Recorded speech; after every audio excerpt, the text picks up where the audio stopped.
30 degrees. Indianapolis Center, do you have any test operation to restricted area 2508? Aries 31, roger. Traffic is quite luminous and is exhibiting some non-ballistic motion, over. Roger, Aries 31. Continue descent at your discretion, over. Okay, Center. The traffic is approaching head-on, ultra bright, and really moving. They're right by us right now. There are 1,000 UFO sightings reported around the world every month. 90% of these sightings can be explained, but 10% cannot. Officially and unofficially, the U.S. military has been investigating UFOs since 1947. Their top secret goal is to find out what's behind these unexplained sightings. The Pentagon classifies them as unusual airborne anomalies, but a better term is X-Files. Join us now as Mack, Wanwan, and Commander Cobra explore these unsolved cases, UFO incidents that baffle even the U.S. military. This is Mack Maloney's Military X-Files. And now, here's Mack Maloney. Well, good evening, everyone, and welcome to Mack Maloney's Military X-Files show here on the Distant Thunder Radio Network. This is Mack Maloney. What a show we have in store for you tonight. But first, I have to introduce the members of the posse, and I have to apologize right up front, girls. Yeah, you may still need your big box of Kleenex and your fan and your misters and your economy pack of wipes. But the very famous JJ is not here tonight, not here, on a secret mission, called away at the last minute. But he's here in spirit. However, girls, shouldn't be completely disappointed, because up there in the great state of Maine, the Great White North, and his compound, formerly his bunker, they know him as Coco on the street, but we know him as Commander Cobra. Cece. Good evening, Mac. As always, pleasure to join the formation. Mm-hmm. It's big shoes that I have to fill with the JJ absence tonight. What is he, about a 14 and a half? I just like to add that we are in multiple feet of snow up here in the Great White North. The animals are frolicking in at least 2 to 3 feet of light powder. It's the middle of June. Why is it still snowing up there? Oh, that's a little. Climate is something that we just live like watching television up here in Maine. Mm-hmm. Okay. Hey, listen. I was reading something about. Remember the TV show Murder, She Wrote? Yes. Okay. Didn't that take place in a town in Maine? Yes. Crabtree, Crab Cove. Okay. Rabbit Cove. Someone added up how many murders are in that place. Like over the 12 years the show was on. And it was hundreds of murders. It's higher than Chicago. Yeah, there's more. It's better than Chicago. Everyone in the place got killed twice. If you did it by the population, if you did it by the population, come on. Right. Wouldn't someone come in and say, hey, is something odd here? Is something going on? But she solved them all. No, not in Maine. Not in Maine. It was just another thing. Okay. I'm just telling you, not in Maine. No. I understand. Okay. But it is the great state of Maine. It's a great place if you like seafood. It is a great state. Yeah, it is. And maple syrup, moose, all those kinds of things. Yep. Cheap weed. Hang on. Who's in there? Wow. Listen, Switchy is going to be joining us in formation. Is that what they say when someone joins late? What's the? He's going to join the formation. Yes. Why we're en route to the fun, ever-changing target of Mack Maloney's Military X-Files. Wow. Okay. So a number of people will be joining us in a little while, but really classing up the show right from the beginning is our good friend Valerie Lofaso. Hi, Val. How you doing? I'm doing good. I'm really excited to be back here with you guys. Mm-hmm. Coco said it off, but I'll say it again. Can I say you look ravishing as well? He already said it. We have him on tape. Thank you. Okay, thank you. It's like an early gift when you see Val and she's got this kind of glow to me. Right. Fantastic. We don't have it, so when we see it, we know it. Oh, thank God this is radio, because if they saw this, it looks like 2 dim bulbs and a certain light. So there you go. I get the dim bulb spot. So listen, Val, what's going on with you? What's new with you? You have a new book coming out, right? Yeah, it's already out. I re-released the first 2 books in my series. The second editions have been released. And the 3rd book in the series is out for the first time ever. So what's the name? It's super exciting for me. Okay. Yeah, titles. Yeah, what are the names? Here. The title of the series is Tangled Web of Friends. The first book is Summer Camp. The second book is The Witches of Fishkill Pond. Okay. And the third book is titled The Last Hour. Oh, okay. Let's go to summer camp. What's that about? What can you tell us about that? So summer camp follows the main character, whose name is Josie, who is not a hiker or camper, but her parents sent her on this week-long hiking camp, actually up in the Katahdin area of Maine is where they go. Yes. And through a series of events, she starts seeing ghosts while she's out there, and they get stranded in an abandoned house. And so this series is going to follow her and the friends that she makes on this trip, and how she deals with being able to talk to ghosts and how it affects the people around her, the relationships she has with living and dead people, and all that sort of thing. And if people were interested in grabbing, where would one find these? They are available on Barnes & Noble, Amazon. The first two are an ebook as well, but they're on all the major, booksellers online. Okay, Excellent. so what's the name of the series again? What's the name of the series again? Tangled Web of Friends. Okay, and so just go to Amazon.com and look up, search for Tangled Web of Friends, right? Yep. Are these G-rated or are they slightly R-rated? I almost said X-rated. I'm guessing. They're definitely not R-rated. My original editor is pretty strict about language, and I'm pretty grateful for that. But people get nervous because it's ghosts, it's scary, but they're really more about the relationships than about the scare. I mean, there is some scary parts, of course. You're dealing with ghosts, things that we don't quite understand, so that can be scary. But wow, that's cool. I've had kids as young as 10 years old read them, up to people in their 80s, and they all good. That brings in most of the posse there, right there, Mack, starting with JJ in the 10-year-old category, that's working all the way up to the rest of us, and of course, Switch on the top end. All the way up to Switch. Remember, this is on tape. Yeah, that sounds good. I can see, people getting into that. People love to get scared. People love ghost stories, and there's an endless well of ghost stories. Yeah, and, these aren't necessarily your average ghost stories. I've been lucky enough. I learned that I was a medium while writing these books. So I've been able to put my own experiences into a lot of it, as well as bring in the experiences of all the different intuitives that I've met over, the last 12 or so years that I've been working on these. So you are an empath. I think it's an empathic medium. Yes, yeah. Right. A medium. Okay, right. Is that a gift? Is that a gift or a burden? Or does it alternate? Depends on the minute of the day. No, it's mostly a gift once you learn how to understand and manage the energy. It can be very draining. Empaths can be very susceptible to depression and anxiety because we're constantly feeling the energy of everything around us, and we don't always know what's going on, or it's just so overwhelming. So we need to take care of ourselves and charge ourselves and hang on to as much energy as possible. So it can be tough, but once you know how to manage it, it's pretty amazing, I think. This might be a tough 2 hours, Valerie. Hopefully you'll hang in with us. We can be as charging or as decharging as possible. Just tell us. Just depending on what mode we're in. Right. But, I don't want you to think, though, that, you're doing something to drain me. It's just how it is. Everything on this planet has energy. Everything has the potential to be draining or charging. And it's just figuring out which is which and how I have to move throughout those situations. Wow. And really, from what I've experienced, a lot of people have some empathic tendencies, except maybe sociopaths. But I mean, that's I almost said I don't. Topic. But of course I do. Right. There's a big. Right. Right. I don't know what I have to tell you the truth. But I know that there are definitely people who are a little bit more tuned into things than other people. There's no doubt about it. And you're one of them. Yeah. And, some people definitely seem thrown into it. They're not given a choice. It's going to happen to them no matter what, if they want it or not. And then other people really want it and learn how to figure it out. Right.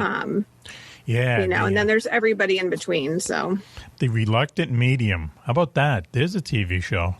She's a medium. She can do it all, but she's kind of reluctant to be like that. But people are always coming to her from hell. We can put her in a little fishing village in Maine. Come on. Writes itself. Anyway. Okay. So anyway, you never know. You never know is right, Then we could start. We could be ourselves in it. So listen, Coco. I want to thank you for the coffee beer, by the way. The coffee beer that you gave me. Oh, yeah. Yes. Are you kind of digging that?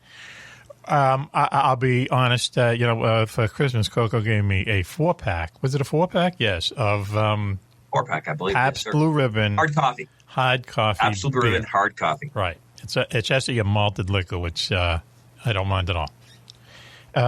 You have to drink 2 or 3 regular beers before you drink one. That's my well, pack. safety tip. Yes. Safety tip of Pat to Mack for making sure you line up your proper beer arrangement, because no one likes to go into battle and not have the proper order of battle. Right. You have to kind of measure. Note to you kids out there, because Pabst is the drink of the cool kids. Is it? Are they really? Absolutely right. So the story behind my grandfather, the maternal one, loved Pabst Blue Ribbon. Uh-huh. And I remember sneaking that probably the first time having a drink and almost throwing up. Yes. No takeaway from Pabst Blue Ribbon. But I've heard everyone raving about this hard coffee. And when I threw a party not too long ago, I didn't have enough Pabst because the younger set was amongst me. Uh-huh. And they were kind of put out that things like these fine German ales, a couple local microbrews, and Sam Adams was offending their palate, and they didn't have their Pabst. So I tried to keep Why did you do that? Keep young. Yes. Yeah. Say again?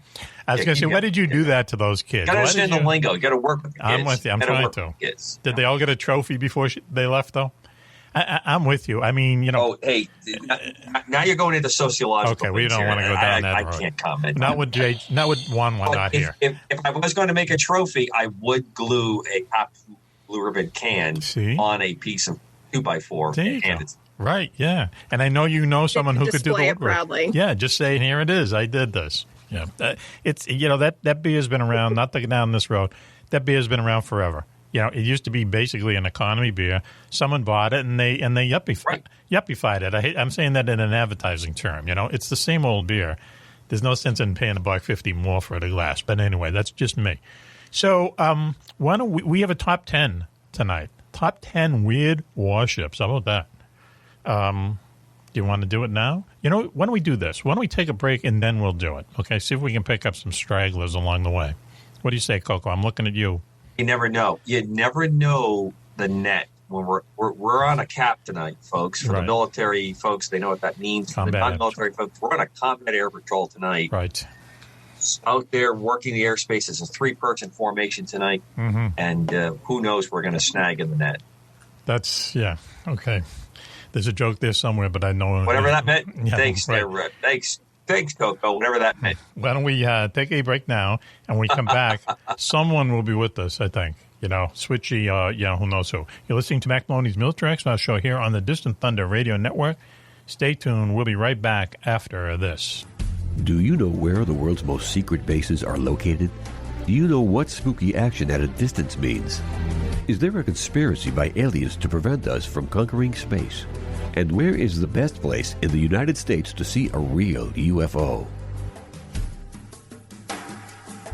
Find the answers to all these questions and more in Mack Maloney's new book, Mack Maloney's Haunted Universe. Visit places you never knew existed. The Phantom Tunnels of Tokyo, the UFO Trail in South America, Ong's Hat, and the very mysterious M Triangle. Mack Maloney's Haunted Universe contains hundreds of reports on ghosts, haunted planes and ships, weird celebrity deaths, mysterious sounds, and a breakdown of every monster in America, state by state. You've heard him talk about it on the radio. Now, get all of Mack's paranormal research in one large volume. Mack Maloney's Haunted Universe, with a foreword by the very famous Juan. On sale now in your local bookstore or on Amazon.com. And I just kept going on and on about myself. I'm taking a leak in the driveway. Says, I know you like to talk to total stranger. The story's got nothing to do with the Bruins game. It's what happened with Grandma. I was wondering if those were sadomasochism straps or something. But I digress from what I don't know. Get into the beautiful mind of Wan Wan, only on the Mack Maloney Military X-Files Show.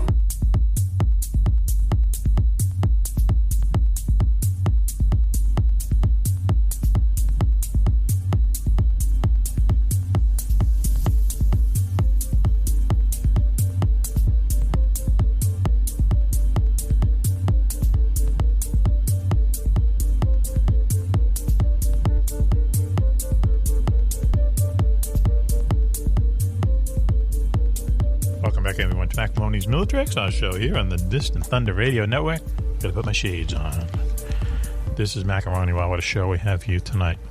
But let me just introduce the members of the posse, and it's going to be growing and growing and growing. My good friend Commander Cobra is here. Coco, how you doing?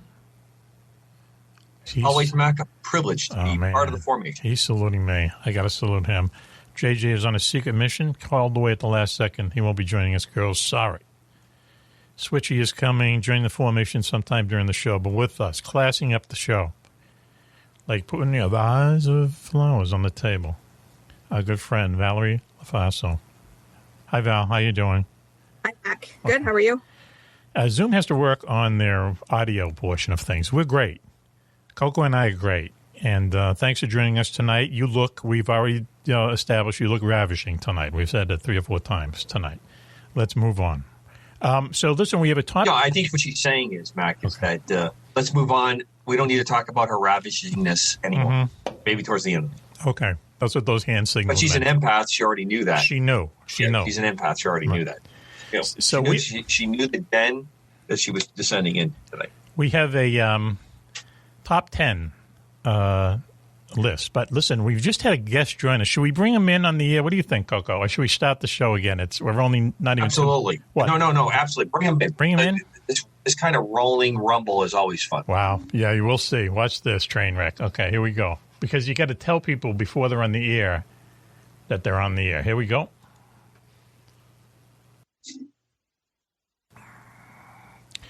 Wow, here we go. This is live. Hi, Matthew. How you doing? Matthew. Hi, Matthew. See, this is what you go through. Hi, Matthew. Hi, hello, Mac. How are you? Good. How are you doing? Hey, listen, we're on the air, okay? We're on the air. I just have to say that, okay? We brought you in hot, as they say.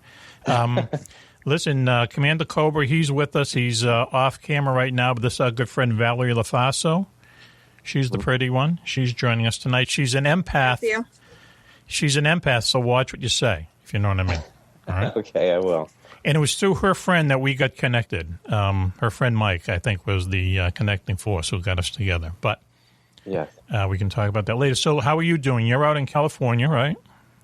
Arizona. Arizona, close, okay. Yeah. And just one earthquake. Well, to the East Coast, that's practically the same thing for most of us in the East. One earthquake away, and you got beachfront property. But and you were on, if I remember right, you were on the aircraft carrier, the USS Teddy Roosevelt, as a cryptologist at the same time that pilots from that ship photographed what we call the Gimbo UFO. Please tell me I got all that right. Yes, you did. All right, that is exactly right. That was back in 2015. Good for you, Mackie. 2015. And you were there when it happened. And how long have you been out of the service now? Since March. I got out in March. Mm-hmm.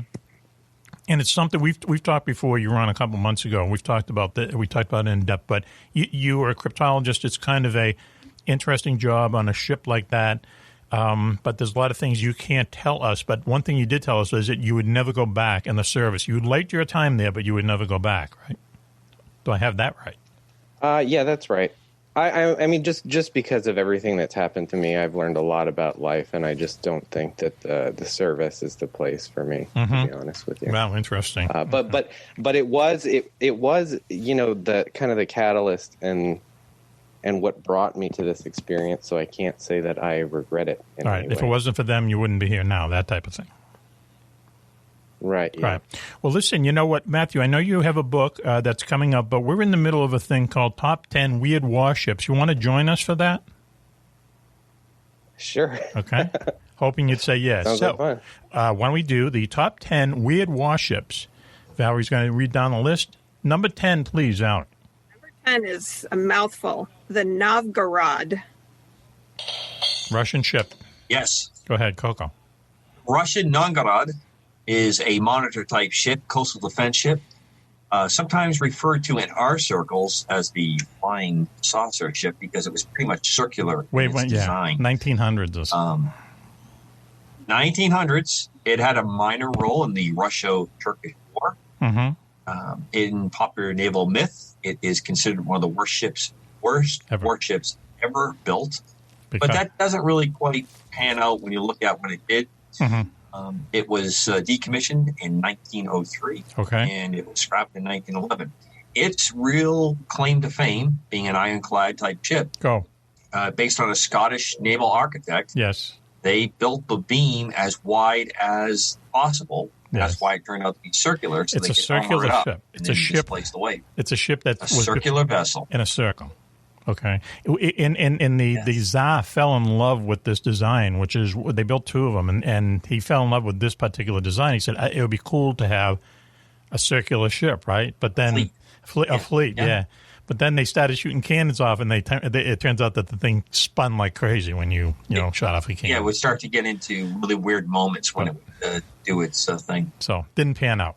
Happens. Yeah, well, a few rubles down the drain. Those Russians, hey, they're always willing to go the extra mile. Okay, number 9, please, Valerie. Top 10 weird warships. USS Wisconsin. USS Wisconsin. Okay, what this is, it's also known as the Great Lakes Aircraft Carrier. There is an aircraft carrier in the Great Lakes. I think Lake Superior. And they put it there in World War II. It was an old paddle boat. They put a top on it, and it was because there's a large Navy base. Where is that, Coco? On the Great Lakes? Well, in Chicago, there's one. Also, there was one in Detroit as well. Yeah, I think JJ was at one of them. But anyway, they would train Navy pilots there, and Chicago. They would go out and practice landing and takeoff on this aircraft carrier, and it's still there. It's still there. No one ever bothered to take it out. But the USS Wisconsin, Great Lakes Aircraft Carrier. You ever hear of that before, Cokie? Yes. Oh, he did. Yes, and there was a Wolverine, I believe, also was another vessel that was brought on as well. Okay. And two of the best recovered, I believe, Wildcats and possibly one other fighter was because when they lost their engines on either takeoff or landing, the cold water of the Great Lakes actually preserved the ship very well. Yeah, huh? And they are on display at the Naval Aviation Museum in Pensacola because without the salt water, obviously, it didn't cause the ships to decay, being very, very cold, and didn't break them down. Yeah, wow, huh? Who knew? Valerie, please, next weird warship. The Glomer Explorer. The Glomer Explorer. Yes. Right? Yes, you did. The Glomer Explorer. First, I need to put a small note that my father did work for Howard Hughes at one time. I always like to throw that in. That's why you have all these weird USNS Hughes Glomer Explorer. Yes. Tango Alpha Golf 193 deep sea drilling ship. Amazing project. Howard Hughes, the man of everything that is unconventional and unachievable within his grasp. Wealth and fame. Built the ship. Project Azurian. It was a CIA special directorate project to get the USSR sub Kilo 129, which had sunk. It is one of those projects where they built a mechanical arm to lift the submarine up from the floor to recover it. There is two stories running about how successful it was. One says they got about 13% of the ship.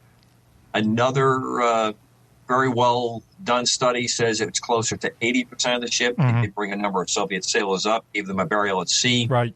And eventually, after the Cold War, the films of that burial at sea were provided to the Russian Navy for the sailors that were interned. It is an interesting ship in many, many parts. At one point, when it was no longer being used and it kind of came out, a number of the science community wanted to keep it as a national defense asset because of what it could do. It was very unique. Yes. And it was just very expensive to maintain. They pitched it, And on 15 June 2015, in Zhoushan, China, yes, ship was sent to a ship-breaking facility. This ship has two parts about this ship what it did is a Mack Maloney story. It could have fit in any one of his books that he wrote about. On sale everywhere. The Pirate Hunters, there was a great scene where they talk about ships, a place where ships are brought to be broken apart. Yeah, Boomerang. And I always think of that scene. Yep. I always think of that scene of the Glomer Explorer headed that way. Yeah, they take these huge ships, what they do, and this is after they've been abandoned or whatever, sold off as scrap, and they'll just put the engines on full blast and run them up onto the shore. And then they have these workers. They're all over kind of like the Middle East and India and stuff. Who all they do is just use torches and just cut them apart. Thousands and thousands of people working at these places every day. They have up to 3 or 4 dozen deaths every day from accidents, and they pay them 50 cents a month and that kind of thing. But that's what happens to your super tankers these days. Have you ever heard of that, Matthew? Now you're kind of close to all the spooky stuff that happens in the Navy. You ever hear about the Glomer Explorer? No, I've never heard of that. So it was a big ship, but it had a claw on it. Imagine a James Bond movie or a cartoon with a big claw, and the Russian sub had sank. We knew where it was, and they wanted to get their missiles and the secret technology of their missiles, et cetera. So Howard Hughes pays for this ship that has a big claw. So they sail it out there, and it wasn't made public for years later. But what happened was, as Coco says, there's 2 stories. One of them is they picked up a little bit of it and they got some stuff, but they're never going to tell the Russians that they picked up 80% of it. But supposedly they did get a lot more of it, and they brought up these sailors. And it was when Yeltsin was the president of Russia, and we had kind of good relations with them. I think they would have done it anyway because of that whole Navy sailor thing. But they gave them a burial at sea, they videotaped it, and they gave it to the Russians and said, at least we honored them, that type of thing. Yeah. Nice touch. One other thing to add to this, Mac? Yes. I actually saw this ship when it was in Mobile, Alabama, in the port there. It was when it was sold, it was turned into a deep sea drilling ship for mineral and oil exploration, and it was in Mobile, Alabama. Mm-hmm. And I didn't realize it at the time what I was looking at. Oh, wow. But, years later, I put feeling good together. I was like 97, 98, someplace in there. The only other story I remember about it is that when Nixon was president, right as he was about to leave, he was in San Diego doing a tour of the San Diego Naval Shipyard, and that's where it was at that time. And he said, what is that? I'd like to go aboard it. And they wouldn't let him go aboard it, because even the president didn't have the clearance to go on this thing, which just tells you that they can't do everything. So anyway, Valerie, please, the next on our top 10 list of weird warships. 7 is the USS Vesuvius. The USS Vesuvius. Okay. What was strange about this ship? It was back in the 1900s or so. Was the way that ships are armed now, Matthew and both Coco can correct me if I'm wrong. But naval guns are basically artillery guns that they put on ships. And a lot of them are very powerful and so on, okay? But they fire off shells. They propel shells just like a gun propels a bullet. They propel shells. Shells go 20 miles, okay? And then they blow up. The Vesuvius used to shoot dynamite. Is that right, Coco? They used to shoot dynamite at targets. And which I could see where that would have some problems, especially loading the gun and stuff like that. But when it worked, they could shoot dynamite like 2 miles, but you couldn't hear it coming because it was shot by compressed air. You would shoot the dynamite, as crazy as it sounds. But they had a ship that did this, and I think it was in the Spanish-American War. And the enemy actually complained that we can't hear the shells coming, so it's not fair type of thing. Right. It's not fair. But having dynamite as your, weapon of choice is not a good idea. And eventually it must have blown up or something, right? Something, or they just got rid of it. They decommissioned it before. Yeah, I guess it was more decommissioned. And as I told you off air, I really think this was a shame that this isn't sitting in some port as an Italian restaurant. Yeah. Because I think it would be absolutely perfect. Why Italian? Because you're part Italian? No, because it's Vesuvius. Okay. Volcano There's another thing. What kind of a joke? It's got to be a joke that someone says, you got a ship that shoots dynamite. Let's call him, USS Vesuvius. Wile E. Coyote. What else? Yeah, Wile E. Coyote with Acme. Wouldn't be good. Anyway, Valerie, how are we doing? You're an empath. Can you sense the vibe of the room? 1/3 away. It's pretty good. It's good. 1/3 through this long list. Okay? That's probably all coming from we're at Matthew. number 6. Okay, number 6, please, Valerie. Number 6 is the USS Tunafish. Now, see, this is going to go nowhere because Switchy isn't here. This is it's inside hockey here, but I think we can carry it back. So, should we just continue on type thing, or should we do the? No. You need to lob the grenade at Switchy, and then in replay he'll call you up and yell at you. That's him. Drunken donut laced craziness. Yeah, the one that said donuts. Look. He was in subs for 4 years or something like that. But what was the name of his sub? Like the USS Albacore or something? And I always said, why don't they just call it the tuna? Halibut. I thought it was halibut. Okay, maybe it's halibut. Okay.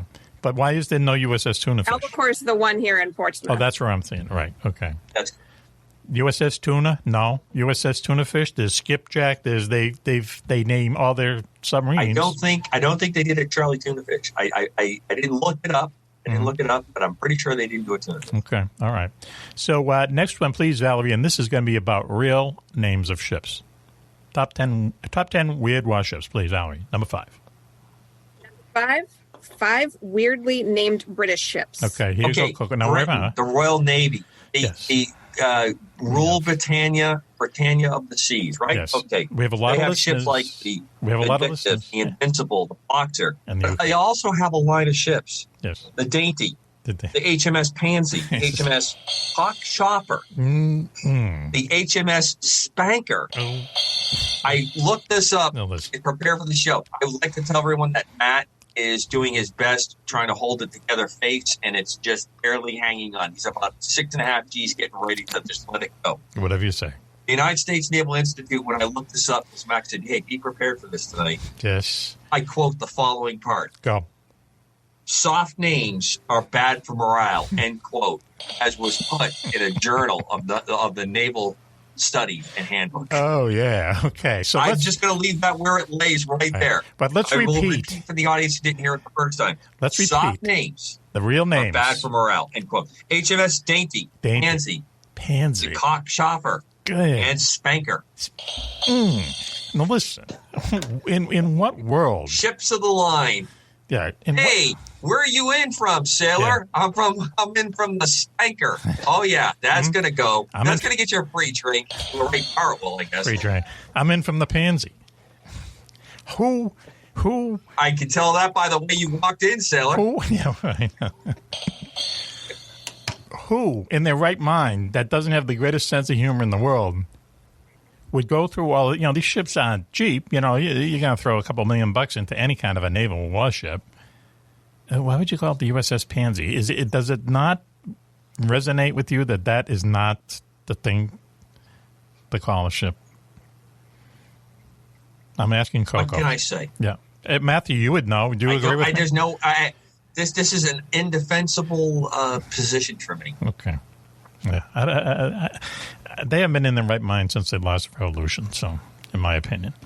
So, with that said, why don't we go on to the next? Matthew, do you agree with me? Do you agree that is not? It's probably bad form to name a ship the HMS Pansy? Oh, yeah. Okay. I don't even understand how something like that would happen. That is just... It's got to be a joke. Thing I've ever heard. The HMS Dainty sank a really bad ship. Okay. But I'm going to pay for this with my Brit friends when they hear this. Good thing one woman isn't here because his wife is British. And we have a lot of British listeners, right? So we're only just... Absolutely. Right, exactly. Rule Britannia. Stick with the vindictive, invincible, courageous. Those are the names to stick with, gang. Right. The Dainties... The Pansies, the Cock Choppers, and the Spankers. What's with the third one? Or something else. Maybe cartoons. Can you say the third one again slowly? Because I think our audience is missing it. The Cock Chopper. Now, who would name a ship by that name? What's it even mean other than Chafing. Look, Mac, you don't pay me enough to dig into the research that deep. Okay? I brought you the quote, okay? Is this about money? I'm not going undercover on this one. I'm not going undercover on this one. Good for you.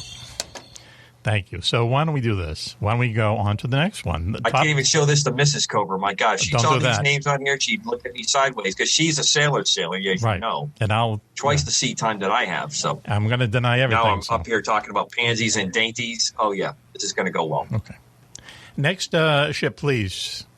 Top 10 weird warships, please, Valerie. Right, we're at number 4, the USS Ice Cream. Okay.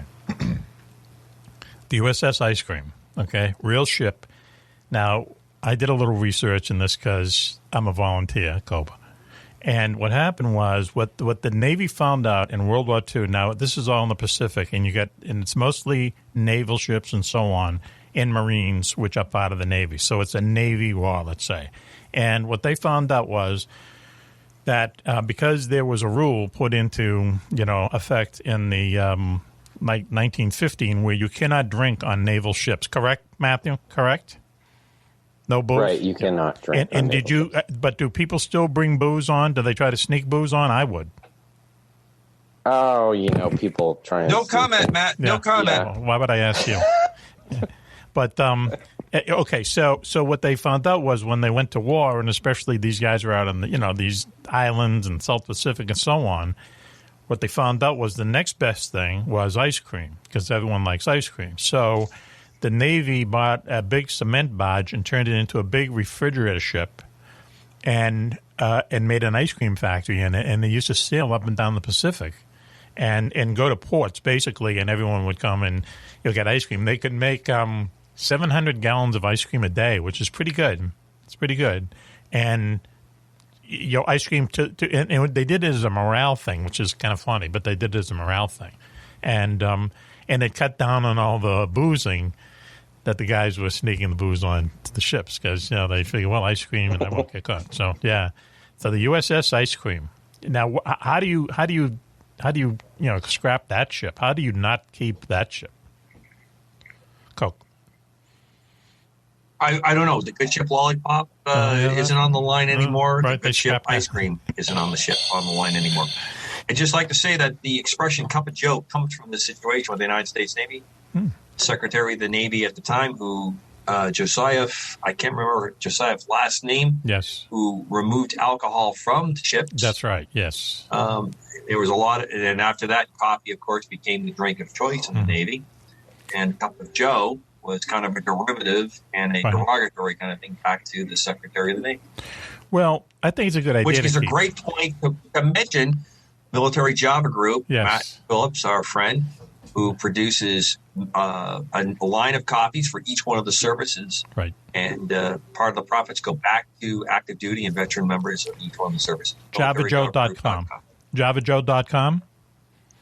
Is that right? Military JavaGroup.com. Okay. Yes, military coffee. Yeah, he's a good guy.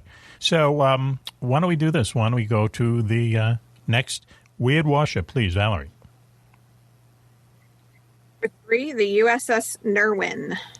The USS Nerwin. Now, what this thing has, why its notoriety is that it's the smallest nuclear sub ever made. It's 40 feet long, and that might sound long, but it's like 2 cars. Put 2.5 cars lined up, has a nuke in it, and it was commissioned in the late 60s, and it served until 2008. Now, when they built this thing, this was the dream child of Admiral Rickover. We could do a whole show on this guy, Admiral Rickover, because he was crazy, but he was the head of the Navy. Could we ever? He was head of the Navy, and he did stuff no one else can do. I mean, some of the stuff he did was almost, I don't want to use the word miraculous, but just so outside the envelope. Like saying, we'll have a nuclear sub in a year, and he did it. That, crazy kind of stuff like that. But a real taskmaster, but ran the Navy and made the Navy what it was back then. But anyway. So what he wanted, and he was the father of the nuclear Navy, so he had them build this very small sub. I think there's 13 people on it, 13 people as the crew. And they made it, they said it was a research vessel. But what it used to do was it used to do what we were just talking about. It used to search on the ocean floor for stuff that like the military and the CIA would want, and at least identify it. Now, they used it like when the Challenger exploded. That's the ship that went down and cataloged all the stuff that was on the bottom of the floor. Just different Russian cables and stuff like that. I think it was involved when that Korean airliner was shot down. And Rickover was one of these guys who he'd like to brag about all this top secret stuff he's done, but anytime anyone would ask him about the Nirwin, which was also called the NR-1, supposedly he would shut up and he wouldn't talk about it, and that's how valuable it was. So I'm sure they got a replacement. You never hear about it, but you never would. But yeah, a nuclear sub the size of a bus. It's about the size of a bus, 13 people in it. Can stay underwater forever. It's crazy. But powered by nukes. There you go. Coco, did you ever hear of that? I have. I've heard a lot of interesting on the margin kind of things that it was engaged in, how it was transported, how it would be attached to other ships, ways that it was because of its size. And it makes me think with absolutely nothing to ground this against, this particular class of ship probably has a few siblings in its quiver. The big deal is there are many mini subs, but they tend to be electric and they tend to run on battery. And they charge from a mothership and they go do their business. This is an amazing, small, and very, very beautiful vehicle. And stay underwater forever. Matthew, I can see you shaking your head. This sounds like the Navy having something like this, right? Yeah. It's certainly something that we would have. Yeah. I mean, they're into gadgets. I'm always when I think of the Navy, I always think they're into gadgets. They did a lot of gadget aircraft. I know that, if you know what I mean. Gadget aircraft, just kind of out of the envelope stuff. Airplane design, right, Coco? Yeah, like experimental type things. Right. They're the biggest. And modify stuff. Modify stuff that used to be bombers and turn it into really high-end, very interesting intelligence type gathering. Interesting, yeah. And turn fighters into bombers. Turn fighters into bombers. The Pueblo is a perfect example. Right, yeah. The Pueblo was the spy ship that the North Koreans captured back in '68, held the crew for about a year and a half. Talk about doing a show on a subject. All the stuff that happened in that was just how it. I actually delivered the newspaper to one of the crew members' mothers back in old Melrose, Massachusetts. Mrs. Harris. Just, the elevator pitch, basically one of our intelligence ships was taken over by the North Koreans, and the comedy of errors that caused them to actually take it over was unusual. They bring the crew to North Korea, and they hold them for about a year and a half, but at one point they took pictures of them, and the pictures went around the world, and the guys just sitting there, and they all got their middle fingers out. Yeah, they got their arms crossed, or they're sitting kind of cross-legged, but they all have their middle fingers out. They got their asses beat for doing it, but everyone around the world got the message that they were just telling the North Koreans, we'll cut this out. That the food wasn't too good. The food wasn't good. Thank you. You just saved me $18.50 for that edit. Thank you, Coco. Yeah, so they finally released them, some kind of an exchange, who knows, but it's an all pretty strange story, USS Pueblo. But anyway, talk about strange stories. Next ship, please. Valerie. Number 2, the I-401 Sentoku class submarine. Yeah, Coco. One of the great obsessions of Commander Cobra is the Sentoku, the 401, the 400, and the 402, its sister ships. Yes. These are Japanese aircraft carriers. Again, another tie-in to the Mack Maloney universe of stories. And Wingman, Mack had large troop-carrying submarines that attack the northeast coast of the United States, and one of my favorite renditions of the series of Wingman. I have been obsessed with this as equally as I am obsessed with the Black Triangle aircraft. Wow. The mission of these particular submarines was basically to have a strike platform, which the United States Navy was able to create with its attack subs with the Tomahawk missiles later on. But they could carry 3 Aichi M6A1 torpedo bombers, sometimes referred to as the Sirion float torpedo bombers. Right. The planes would all fold it up. They had a hangar on the top part of the submarine. Yes. These were, until 1965, the largest submarines ever built. I will, at the end, because I know Mack will ask what's the largest submarines. We'll get to that in a second. Okay. But their whole mission primarily was, of course, to land attack. And the goal that the Japanese had, and they felt was pivotal, because, as Mack had indicated earlier in this segment, yes, that the war in the Pacific was a naval marine war primarily. Right. The war in Europe was much more an Army Air Force type war, Land. although we are going to cover a subject where we're going to have some connection with this. So they wanted to take out the Panama Canal. If they could stop the Panama Canal from moving ships, this would have greatly inhibited what the Navy could do, because that means you have to make the Great Horn transit around South America, and that water is some of the worst water in the world. And there's certain times of the year that you cannot make it, or you have to come all the way around from the other side. Right. Through either Suez or around Africa, Cape Horn. So a very interesting ship, a very interesting capability, a story about the ones that were captured, how they were afraid that other countries were going to get it, how they sunk and destroyed some of them. It's an incredible story.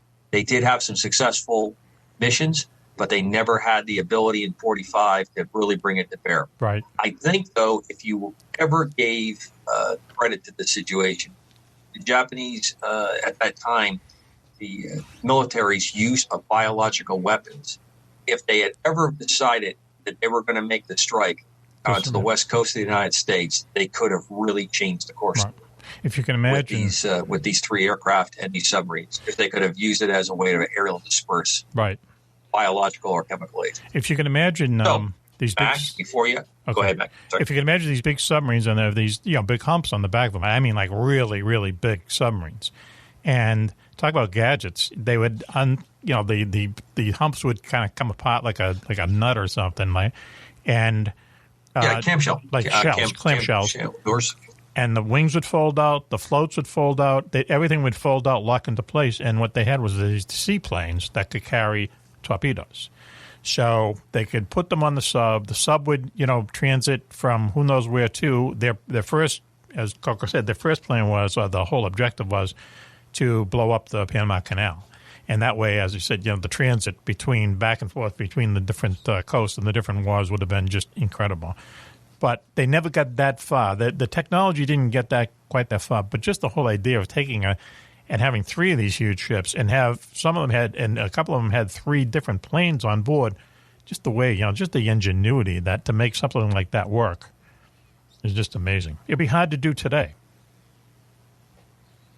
I agree, but not impossible. Not impossible, yeah. So, and now is that? And it has been looked at. The United States Navy has looked at. Oh, really? Yeah. I just want to throw in the largest ship, the Russian Typhoon, excuse me. Yes. And now that could be replaced with this super tanker for LNG that the Russians are talking about building, called the Pilgrim, and it would be the biggest sub in the world carrying liquid natural gas. Sub?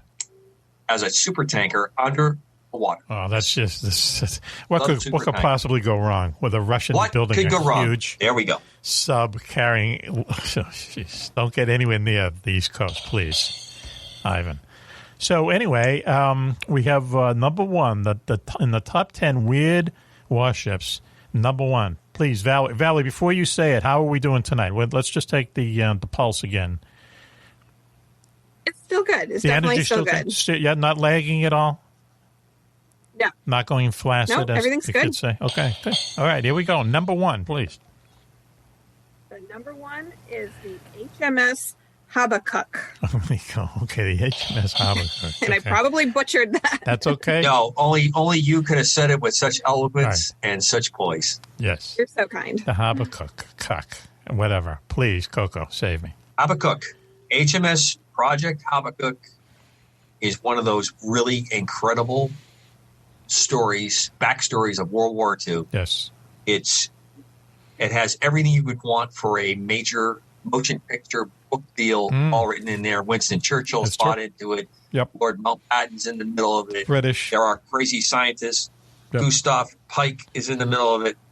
What it basically is that we're going to use icebergs as ship-carrying vessels so that we can beat the U-boats in the North Atlantic. All right, icebergs. I will throw a quick aside here. Icebergs. The quick point here that I want to throw in is the great book that you can read about this, written by a Coast Guardsman that fought that war in World War II, is called Bloody Winter. Yes. The U-boat menace was absolutely destroying the convoy lifeline that Britain needed because it was the last footstop. in Lake Patricia, Canada, a prototype boat was built. They sold it to Winston Churchill that they could use ice as a means to do this. So what they initially thought was, we'll take a large chunk of iceberg and we'll turn it into a aircraft carrier and escort type ships. A couple problems with that came out very quickly. Okay. One of them was that most of the iceberg is below the water. So the ability to control it, the ability to propel it was not there. So they kind of abandoned that. Plus there was stability issues that when parts of it changed. But what brought all this together, the reason everyone was so caught up with this thought was the International Ice Patrol was brought together after the sinking of the Titanic. Yes. And it's actually a Coast Guard mission in the United States. They would fly and mark and try to destroy icebergs so that they would not hit merchant ships. Wow, interesting. So to this day, and I think the mission actually ended not but a few years ago, they would mark them and actually report where they were and put a GPS position. They would even mark them with electronic markers in the later years. Yes. But they couldn't blow these things up easily. They would pound them with guns, they would hit with bombs. And this is what got people thinking that ice is just an incredible way to use this. Yes. So what they decided was they were going to take a refrigeration type unit in the middle of it and build the iceberg around it so that they would put a more conventional type deck or top of the ship and then use ice around this large refrigeration unit. They built a scale model, much like we were talking with Rickover's submarine. This was in Lake Patricia. It worked pretty well. Canada. In fact, you can the sunken part of this refrigeration unit is still in the lake, Lake Patricia in Canada. So they're building. They just ran into problems that were just insurmountable to make it work. Right. But on paper and on the whiteboard or the blackboard of the day, this was just too attractive not to take an attempt because where they were flying and fighting was in really cold water. So they would have been able to at least maintain quite a bit of the capability. Right. Yeah. And they were going to. They created they created their own kind of concrete / ice. This guy Pike is the guy who did it. They mixed it with Pike had kind of a formula where he mixed a kind of a sawdust and ice into the water to make that. Yep. And that's what made it very, very strong. And it stayed very, very solid even as the temperatures went up. Right. A couple of things that happened there is salt water does not freeze, although people think it does freeze. It doesn't. What it does is it extrudes the salt out of it, and that's how the ice forms. Okay. That's why you can eat sea ice. Okay. Yeah. But the name good to know. Habakkuk, as we were talking, comes from an old prophet in the Old Testament.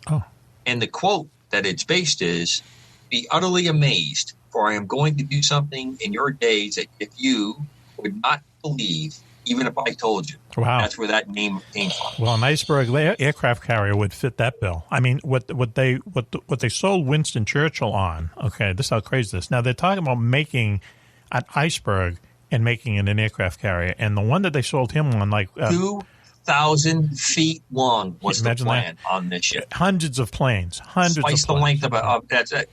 Right. There were, the regular aircraft carriers back then, we probably carried maybe 50, 60 planes, maybe more. Okay. These days, they probably carry, how many, Matthew? Probably 150, maybe? 150 total planes? I would say probably, I would think, I have no idea, actually. Average wings about 60 airplanes on an aircraft carrier. And how many wings? Are there 2 wings on an aircraft carrier? Right. Just one?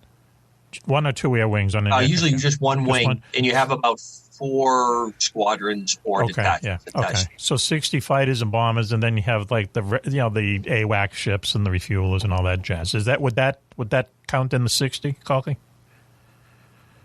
As part of the planes, you have about 60, 65 airplanes on an aircraft carrier of different types. Then you have those that just come and maybe spend the day or night type thing and then go back. Right. Resupply. Well, this aircraft carrier made 2,000 feet long by 200 feet wide.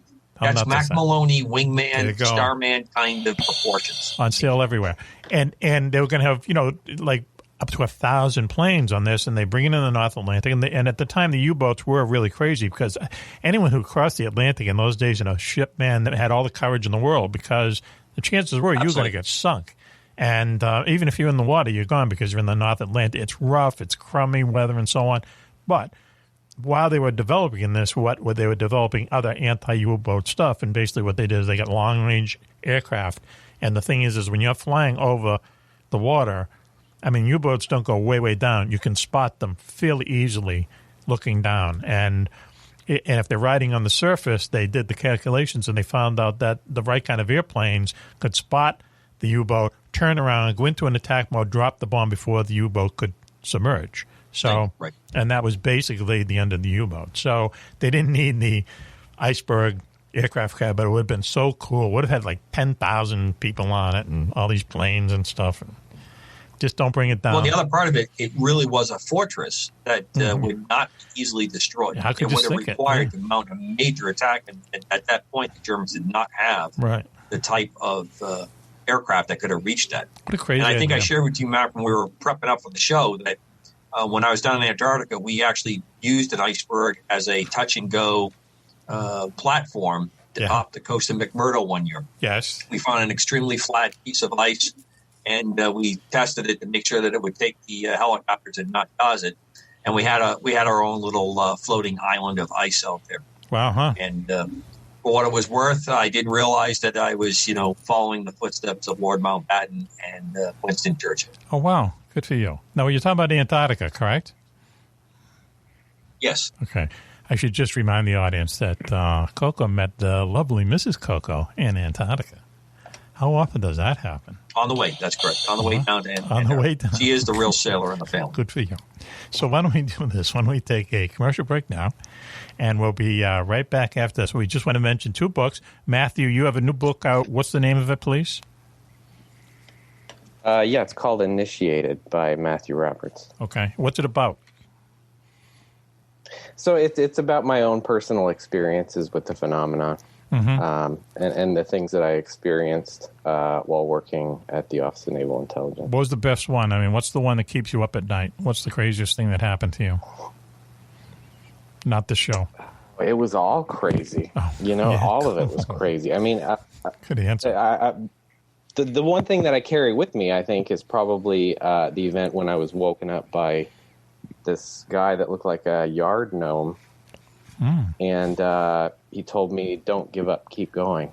And so that's my new motto in life. Right, yeah, huh? Well, it's weird how advice comes from strange places. So how long did it take you to write the book?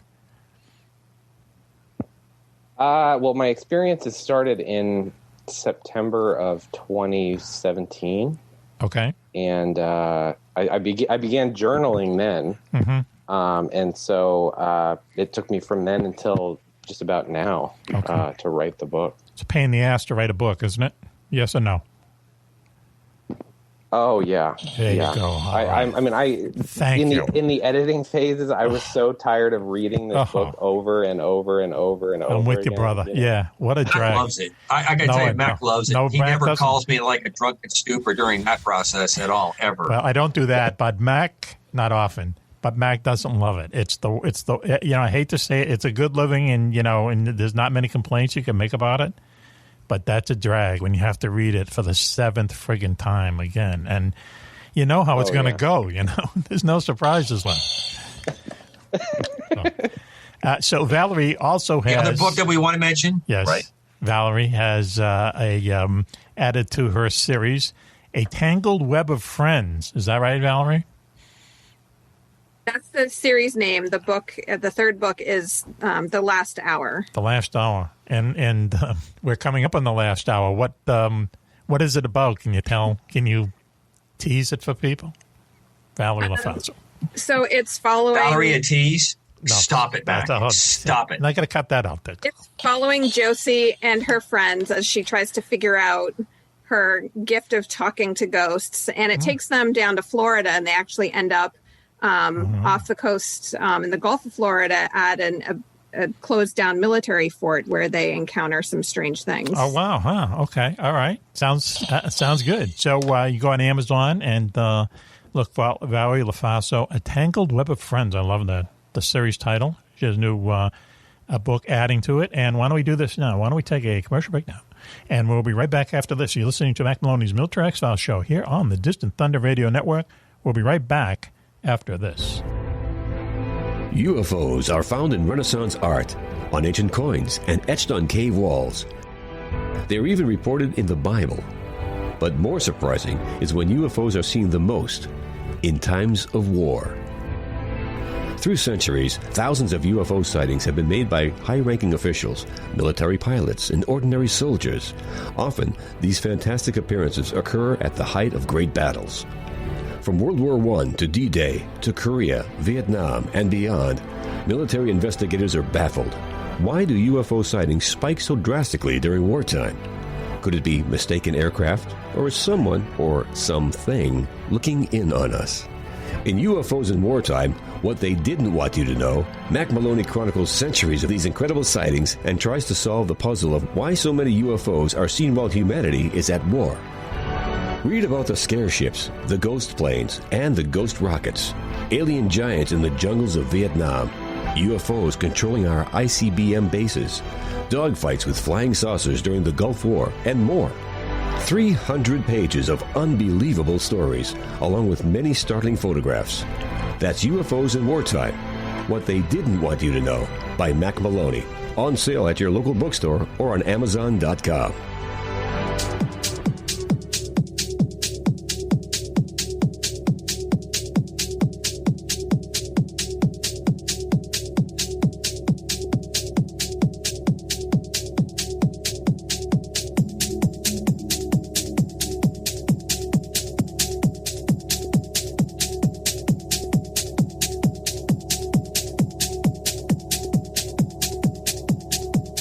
Welcome back, everyone, to Mack Maloney's Mill Tracks Off Show here on the Distant Thunder Radio Network. This is Mack Maloney. Wow, what a show we have for you tonight. And it's strange because Juan isn't here. Sorry, girls. He's on his own secret mission. But taking his place and filling his big clown shoes, as he pointed out earlier in the show, is Commander Cobra, Koki. I don't believe I use clown as a adjective to describe his shoes, but if the shoe fits, wear it, and I'm desperately trying to fill Juan's shoes. Well, as always, Mac, a privilege to be part of the formation. You said size 24 red with yellow shoelaces, so... Bunting. Yellow bunting and shoelaces. All right, I know I got that wrong. Okay. Switchblade Steve is going to be joining us later in the show. He's also on a secret mission, but classing up and beautifying the show tonight is our good friend and empath, Valerie Lofaso. Valerie, how are you doing? I'm good, Mac. Thanks for having me. Okay. We won't call you the R word this segment, okay, because we felt we overdid it. Right. Okay? Is that okay with you? That's totally fine with me. Okay. I'm good with that. Okay. Because once you know you are that, you don't need to keep saying Why do you have to be told? Right. How do you spell it, though, Coco? Do you know? Romeo Alpha Victor, India Sierra Hotel, India November Golf. Okay. Hope you wrote that down, kids. So, okay, thanks, Valerie, for joining us tonight. Valerie's an empath. She has a series out, and she has just added to the series. The name of the series is A Tangled Web of Friends. And the latest book is called, what is it, Valerie? The Last Hour. The Last Hour. Okay. Go on Amazon.com, Valerie Lofaso. And look for A Tangled Web of Friends, The Last Hour. And their ghost stories. They're very unusual ghost stories, I think is a good way to describe them. So, so do it. So are we all going to get copies, Valerie? Or did you know that already? I can get you copies if you'd like. Okay. All right. Send them to Juan. Don't send one to Juan. Don't waste the postage, okay? But send it for... Yeah. Wait till it's an audiobook or when you can go over to his house and read it to him. And read it right to him as he's going to sleep. That would be a good idea. So, anyway, Valerie, thanks for joining us tonight. We appreciate it. Also joining us on the wing, as they say, Matthew Roberts, calling in from Arizona. Matthew was someone who was a cryptologist on the USS Teddy Roosevelt, huge aircraft carrier, when pilots aboard that ship took what we now know as the famous gimbal UFO video, and all the repercussions that have resulted because of that. But because he was a cryptologist, he really can't tell us much. Is that what we're dealing with here, Matthew? Yeah, unfortunately, there's not a whole lot I can talk about. I can only talk about my own personal experiences because of that. Yep. Okay. Did you sign something? I mean, when you left, or I mean, when you joined, did you sign something, or did you just raise your hand and it's an oath to keep it all quiet? Yeah. No, of course, there's always paperwork you sign whenever you're read into a program. So you're constantly signing non-disclosure agreements. Oh, really? Yeah. Would you ever think of breaking it? No. Mm-mm. What would happen? I mean, I'd just end up I'd probably end up in jail. In jail? Yeah. know? Oh, that's bad. Yeah. Okay. All right. Okay. It'd be hell. It would be great for book sales, though, dude. It'd be great for book sales. Think about it. I mean, you have to be willing to commit to your art. That's all I got to say. You're right. Yeah. Okay. So listen, our other guest joining us on the wing now is Jessie Kwasney. Am I pronouncing that right there, Jessie? Last name? Yeah. Yeah. Okay. Kwasney. Yeah. Okay. And you're up in Montana, right? Okay. Yes, sir. He looks like he's in a jacuzzi or something, or, what do you call those things? A sauna. That's right. So that's what I'm thinking. He's up in the mountains in a sauna. He's in Montana enjoying it. Is that right? If we could only get a bear to walk by in the background while he's doing this, would be just fantastic. Cue the bear at any time. Yeah. Okay, cue the bear. We've been having bear sightings for the last 2 weeks all over town, and we don't have a lot of crime up here. So we've been getting police text messages and alerts from all the bears in town over the last 2 weeks because it's still too warm for them to go into hibernation. And just for those that are listening in the mid part of the country, we're talking about the animal, the genius of animal, not the fan of the football game team from Chicago. Oh, God, no. Yeah. Why would they need the cops for them? So, listen. So they're just wandering around in Montana because they're so sad. Yeah. Okay. Well, so now you have your own podcast. You're a 10-year Army veteran. When were you in? What years did you serve, Jesse? I was in 2005 to 2015. Okay. All right. And where did you go? What did you see? Yeah, I was in Korea, a couple places in the U.S. I went to Iraq a couple times. Spent the last few years in Baltimore City as a forced recruiter. Okay. But most of my time I was in aviation and working in UAVs. Okay. Special ops UAV teams from Fort Hood. Oh, cool. Can you tell me where you were in Iraq? My first Coco time was there. I was in a place called Diwania, Camp Echo. And then my second time I was in Basra. So did you ever remember seeing the little gray airplanes that were flying around doing ISR there on contract? Please say yes. Sherpas? No, not the Sherpa. Skymasters. Oh, yeah. Mm-hmm. That was my old outfit. That was Coco. Oh, rad. Flying around. Yeah. So what, So we were down at Adder at the same time, I bet. He refers to it as the sandbox. So, if you had to do it over again, would you have gone over there, Jesse? Did you learn anything, see anything? Was it worth it? The first one was, worth it's a weird thing. Worth it in the overall mission, I don't necessarily know, but the experience was definitely worth it. Things that I saw, especially that first one in Diwania, is a beautiful place. I spent a lot of time flying around small villages, teaching the Iraqi army how to manage airfields and things like that. I got to travel a lot on that first one, which was pretty cool. And what were you flying around with? Jesse, choppers? did you get to go to by any chance? Did you get a tour of when you were down at Adder? Iraq? No. Because you probably were closed out. I was one of the last that got to go there. It's one of the oldest. It's where they think Abraham from the Old oldest, Testament. Yeah, the oldest city comes from. And it was right alongside there. And then the Iraqi government kind of closed it out from us taking visits to it. It's supposedly the oldest city. Yeah, they started shutting down a lot. And yes. And they had wheat fields bigger than in Kansas. Imagine that. Way back when, 22,000 years ago. So anyway, Fertile Crescent. It's a strange part of the world. I've never been over there, but, just from what I've seen and just how the people are and stuff like that, it might as well be on another planet, huh? Yeah, it's pretty wild.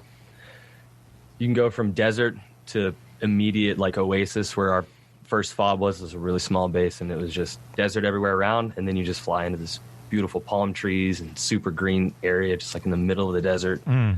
It's pretty incredible. And what were you flying around in? What kind of were you flying around in copters? Yeah, UH-60 Blackhawks for the most part. Yeah. Okay. How are they? Rough? Every helicopter pilots have told me don't get on a helicopter if you don't have to. Is that right? Well, they're not the safest in a crash situation. Okay. Then that's right. They're not held together very well when they hit the ground. Okay. Coco is a pilot, so Matthew, would you agree with me? Do you like to fly, Matthew? Yeah. Really? Do you? Yeah. I don't like to fly. I don't either. I actually hate it, and helicopters are so uncomfortable because of the vibration that's always constantly happening inside them. It freaks me out. I hate to fly. I mean, I make my living writing about flying, and I hate to fly. I'm like that guy who wrote the greatest roller coaster book in the world, and he hates roller coasters. Coco, are you awake? I am. I'm just listening to all the non-aviators talk about my trade. That's fine. All right. That's okay. What's nearly 14,000 hours of flight time to this august group? Nothing. Let's just keep moving on. Now, are you counting your days with Michael Bay doing Bad Boys 2? Is that part of your 14,000 hours? That was part of my 14,000 hours. That is correct, Sir Mack. Okay, so I just got to throw this out. So I'm listening to our show on Apple Podcasts the other day. Alexa, play Mack Maloney's Military X-Files on Alexa Podcast, and bada bing, we're there, okay? And you were just going into your story about how you and Michael Bay, who is one of the top 10 directors in Hollywood, you have this meeting, in quotes, his dog comes up and licks your groin, and then you, the stunt helicopter pilot, starts giving Michael Bay script revisions, correct?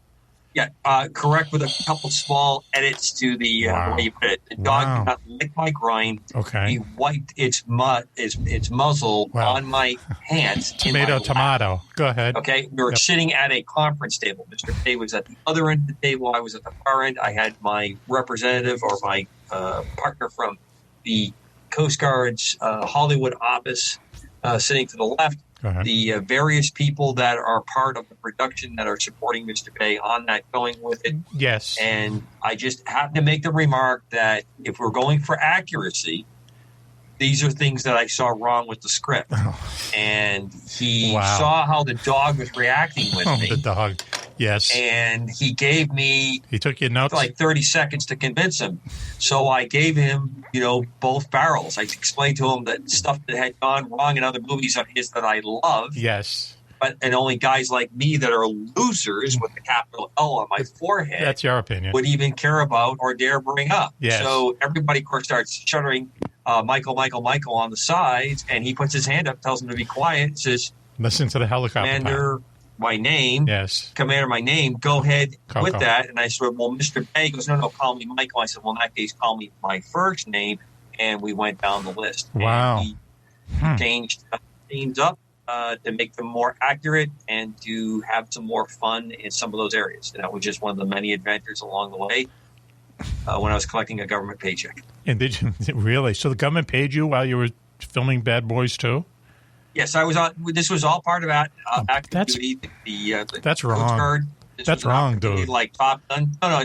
Yes, it's a huge boon for recruiting, and Jessie can understand this. When you have a good positive part, the Hollywood office of the Defense Department and the Coast Guard, they get scripts all the time, and then these directors and producers will come and say, we want to get government support. We want to have your ships, your helicopters, your troops. And then technical advisors come and go. If they come off active duty like I did, it was just another one of my duties of running the squadron to go down and do this meeting. And it was actually probably one of the coolest things that happened. I fly down to Miami where the movie was being filmed. There's a guy holding my name up on a sign for the limo. We went through that today. The limo. Yes. First of all, I tried to get in the front seat with the limo driver because I wanted to talk to him. He goes, no, you can't be in the front seat. It's a rule. So he puts the window down, and we're talking, and he's telling me all this great stuff that's going on, how much he loves working for Michael Bay. He's done a number of the movies that he's been in. So it was a really interesting time. Yeah. And you're on Uncle Sam's payroll. That's wrong, dude. You should have done that on your R&R or something. Oh, okay, wow. I'm just smiling in silence. Treatment. I just got to leave you hanging there, bud, because I think back to all the times that I was on Uncle Sam's payroll answering your questions when you would write to me about book stuff. Right. So there we go. So okay. What can I say? Thank you. That's another show. Didn't charge you. Not charging Mike Bay. You guys are. I hold both of you in the same esteem. You and Michael Bay, same esteem. Really? Yeah. I don't have any big dogs though, as it turns out. So you in touch with him, or are you in touch with the dogs? Yes or no? The dogs. The dogs? Yeah, the dogs stay in touch. Good for you. So Jesse, so 10 years in the Army, right? Okay, so was it, I mean, I always want to ask people this. Was it what you thought it was going to be, or did you come out with a different frame of mind? I came out with a totally different frame of mind. I joined right out of high school when I was 18, and I had my 21st birthday in Iraq and all these things. So there's no way to spend 10 years and not completely change your whole view, especially coming from a small place in Montana. Just expands everything. Yes. It was drastically different than I thought. Slash was told by recruiters in the early 2000s. So, yes, I think it was mostly just learning how to adapt to situations that you will never be really prepared for unless you're there in that situation. There's no amount of like training or discussing it that could get you ready for some of that. Right. Those people don't like us, though, do they? If they had their druthers, we wouldn't be involved with them, right? We're just different. Yes? Yeah. More likely than not, yeah. Yep. Yeah, well, it's too bad it's like that, but that's just the way it is. That's what the other half of the world is like, and, a lot of crazy stuff happens over there. They're doing a lot of different things. We're number 13 in the United Arab Emirates, by the way, Coco. Can you believe that? No surprise, the UAE is a happening place. Is it really? Yeah. Hey, Val, we're not going to ask you for a reading at this point. We're going to let the show move on a little bit before we actually put your check onto the pulse. It's a dip. Pulse. I appreciate that. Thank you. Oh, that's just confirming it. Thank you, Coco. So now you went back to Montana. You went back to your hometown when you came out, right? Right. Okay. And had it changed? Came back here to go to school. Was it changed? It was a little bit different. I don't know. Just the perspective is coming back to a place that was much quieter when you spend 10 years in a lot of loud, super busy, super active places. To come out here to the mountains and just be able to walk out my back door and not see anybody for hours and hours. Cool. It's just pretty cool experience, but definitely very different. You're telling us that the cops text you when bears are around, right? Yeah, they let us know when bears are around. Wow. Quite a few of them here. That's cool. So, well, listen, so before we talk about your podcast, now that I got a Navy guy and an Army guy and a Coast Guard guy, and you're in the Air Force too, Coco, right? That's correct. Okay.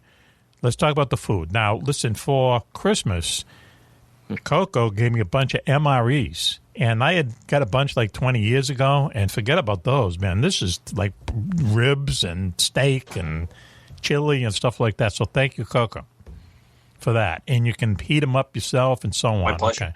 So let's start with the Navy, because I always hear about the Navy food is excellent.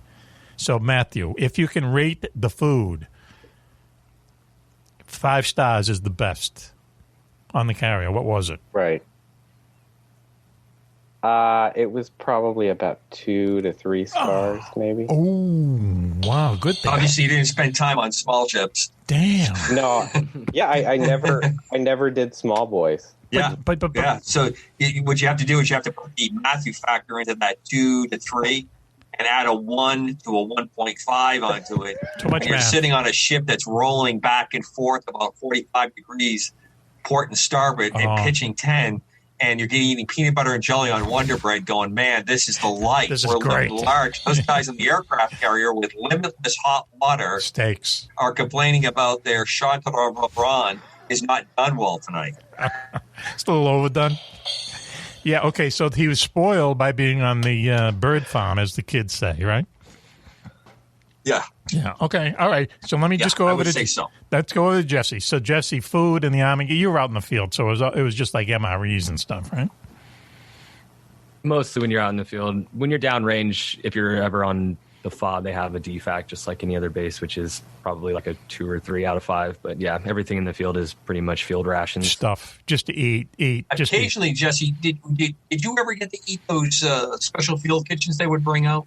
They didn't have them in Iraq too often, but I saw them a few times in Germany. Like turkey. They'd come out, and basically they're working on basically like a truck, and they would actually make hot rations there. And I mean, again, pretty decent eating when you could get that line up. Well, you're right. How was it good? Yeah. When I was in Korea, we had this field problem, and it was like negative 12 degrees for 2 straight weeks, essentially, and we had no indoor place to sleep. So they actually shipped in those big like tractors for 2 or 3 days to kind of give us a little break, and there's dudes in the back, and you would just kind of file right into the back of this big truck and just grab those hot rations. And it was terrible. It was like tiny Eggo waffles and eggs from a box. Switch would love that. Eggs, but it was warm and it was so good. Yeah. Really? So there was like mobile broken down to a lower component. Yeah, you know, it doesn't take much to make you happy. So mobile kitchens, which I think is probably one of the greatest lessons in the military. Right. I really do. So these are mobile kitchens, Jesse? Mobile kitchens? Yeah, they can drive it right out to you, and then they have some, like, kind of like a buffet if you were to go to, like, a conference center. Those like, tray-type setups and those big plastic jugs of water. Like a big food truck. Have that lined up on the inside, and, yeah. See, I think, I'll tell you, this is real inside, but Coco and Valerie, you know Rye Beach, Hampton Beach, all the way up to New Hampshire? If you had a food truck going up there, there's like 50,000 people there on a summer's day. Here they are calling right now. So they are right now putting their reservation in for a Mack Maloney Military X-Files special cuisine TV dinner. So we're going back to you now. We're going back to Air Force Chow is, I'm going to say, is just kind of mess. Look, right? I don't know if you guys, I'm pretty sure Matt and Jesse know the meme or the thing that's been going around the internet, okay? And they show the picture of this guy sitting down eating food, and it's so good, the guy just loses it. He's singing and he's throwing the food in his face, and he's all smiles. Yes. And a guy has written across this. This is what happens when somebody outside the Air Force sits down and eats in an Air Force dining facility. That's what it's like. The Air Force dining experience is 5-star, where the rest of these guys, unless you're on a sub and they got you captive underneath the waves, is probably 1 to 2 stars. Yeah, but wait a minute. The Air Force spares no expense. I mean, you go to an Air Force dining facility, and it's going to be tablecloths more than 3 times out of the year for holiday. That's inappropriate. They shouldn't have that. If the other guys don't have it, well, look at. But I've always heard. So you're calling this out now. I'm going to call CNN and Fox after the show. So what you're saying is this myth about Navy food is just all BS, because I've heard that's a recruiting tool. No, Navy food. I think food. Well, I don't know about a recruiting tool, especially with this generation. Jesse and Matt, please back me up because I'm old enough to be in your parental league. But go ahead. It's not. Navy puts a lot of effort into putting good food out because it's such a morale requirement. Right. And in the desert in Iraq, the Army tried really hard with the dining facility to do the same thing, but they had third country nationals that were working these dining facilities. They spent a lot of money. They put a lot of stuff around it. So you had green bean coffee. You had all these other kind of cool You haven't things. been in New York Cinnabon City. Was in a lot of these places. You haven't been to New York City. To try to make it a little bit better. Right. But you have to – what happens is when you get broken down to a component, when you're eating an MRE, and that's what you eat for 2 weeks. Okay. When you get something where you can actually sit down with plastic utensils, you think you're at the Ritz-Carlton. Right. Or if you provide somebody with hot showers 3 nights out of the week, you're going, oh, my God, I've never had it so good in my life. That's the Air Force, folks. Right there. Yeah, okay. All right. So it sounds like the Air Force wins. I would say in general, okay. I don't mean to – because you didn't even bring up Coast Guard. Okay, I hate to ask this question. The icebreaker. Yeah, how was the food in the Coast Guard? Great, I'll bet. The icebreaker tried really hard. They did, I thought, a really good job. In fact, it's one of the funniest stories. A guy who listens to the show was a shipmate of mine on the icebreaker Polar Star. Yes. Which, God bless them, they're headed up to the North Arctic doing a mission this winter in the dark. Good. We had to wait out in line, and we all ate out of the same dining facility. And one day, a young kid, 2 people down from us, because I was an officer, so I'm in the same line. He started complaining that they had the same thing twice, and he was really bent out of shape. And inside Commander Corbrett's head, a little switch went like that, and I kind of went into this whole really psychopathic, really low quality voice. And I got eye to eye with this guy. And I go, "What part of this don't you like, young man?" Yes. That it's going to be served on a clean tray in an air-conditioned environment on the ship. Have you experienced the joys of sitting in a desert someplace with bugs jumping into your food or your buddies next to you getting sick while you're trying to eat because it's your 15 minutes to eat? And this poor kid, I crushed him. I didn't mean to. Yes, you did. But it seemed so unbelievably unfitting to make a complaint. Here we are, an air-conditioned ship, South Pacific, headed to Antarctica, and you're complaining because we had turkey ham 2 days in a row? What were you eating? Or the day? You got to be... What were you eating? You got to be kidding me. What were you eating? Maybe it wasn't worth it 2 days in a row. What were you eating? Well, you usually had some kind of beef and some kind of yeah, that's it. Exactly. Meat eating. Who wouldn't get sick of that? To go with it. Plus, you had leftovers that were available all the time. Wow. So you never went hungry on a ship. Matt, help me out. Do you ever go hungry on a ship? No. Not, unless you don't want to eat. Right, unless exactly. You don't want to eat. Okay. Yeah. Jesse, how many times were you going hungry in the Army? It happens, right? Couple times. Couple times. Right. Hey, Val, are you hungry? I am. A little bit. Let's move on. So, Jesse, going back to you. So you started the podcast. It's called Mud Pie, but you talk about like UFOs and paranormal stuff, right? Right. What's the weirdest story you've heard? What's the weirdest thing you've heard? I don't know about weird, but probably one of the... Well, you know what? I had a conversation with a person who wrote a book on the food offerings of fairies and Sasquatch and aliens, and how different entities would trap humans depending on the food or drink throughout all these like stories throughout time. So interesting. I think that was a pretty interesting conversation. Yeah, sure. Yeah, right. Yeah. So like what? I know that the guys who look for Bigfoot, they put out Big Macs and stuff, right? Right, but he was talking more along the lines of Bigfoot using food items to attract humans in so that they could keep them essentially hostage or slaves. Really? Yeah. Extraterrestrials stories have been told about these like. So what do they put now? Big Macs or dark. Big Macs to so capture they humans? Actually say. He said that it might just be something like twigs and sticks and bushes, but the perception is of actual food until the person eats the food, and then it starts to taste like earthy twigs and dirty, and then when the person comes to, it's like just nasty. Sounds like one of Coco's parties from the forest, essentially. Right, Coco? Yeah, you're all going to get invited. Sure. Yeah, you're all going to get invited to Coco's, his spring party. Soirees. Yeah. You cannot miss them. And autumn. He'll fly you in. He'll fly you in, believe me.